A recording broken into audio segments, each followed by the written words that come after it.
नमस्कार.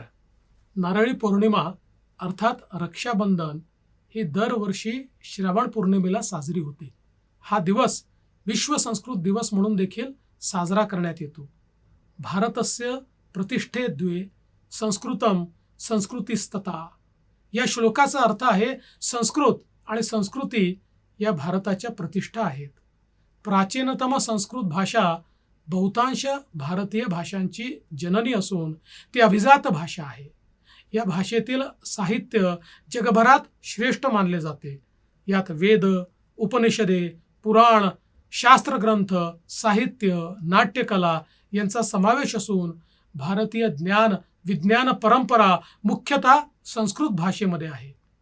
1969 पासून भारत सरकारच्या शिक्षण मंत्रालयाच्या आदेशानुसार भारतात श्रावण पौर्णिमेला म्हणजेच रक्षाबंधनाच्या दिवशी संस्कृत दिवस साजरा करण्यात येतो.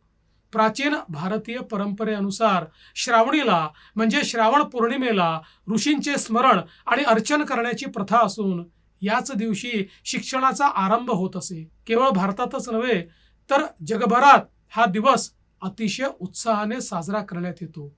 रामायणात वाल्मिकींनी रामराज्याची संकल्पना मांडली तर कौटिल्याच्या अर्थशास्त्राच्या आधारे भारत सुवर्णभूमी ठरला.